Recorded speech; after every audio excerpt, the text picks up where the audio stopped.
Hey guys, it's Pastor Bruce. Today we're in Hebrews chapter 5, which begins with a description of the Jewish high priest. They had certain aspects in common. They had a oneness with the people. They were chosen from among the Israelites.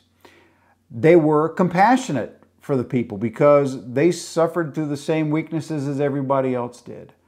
And they were appointed by God. Jesus had these same qualifications. But Jesus was of a different priesthood than the Jewish high priest.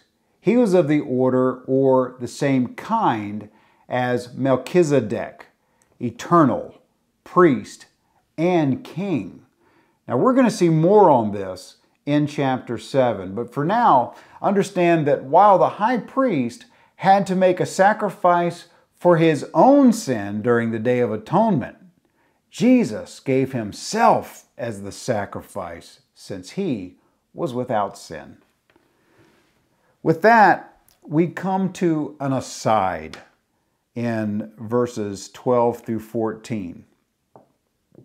Because the writer says that the people have become dull of hearing and they're not going to understand this. He writes, "For though by this time you ought to be teachers, you need someone to teach you again the first principles of the oracles of God, and you have come to need milk and not solid food. For everyone who partakes only of milk is unskilled in the word of righteousness, for he is a babe. But solid food belongs to those who are of full age, that is, those who by reason of use have their senses exercised to discern both good and evil." I like milk. It's good, and it's good for you. But I cannot, as an adult, live on a steady diet of only milk. It will be a very short period of time before I am weak and sick and probably would die eventually. So many believers, though, have not progressed past a milk diet in the Word. They've not gone ahead and learned to partake of the meat of the substance of the Word of God.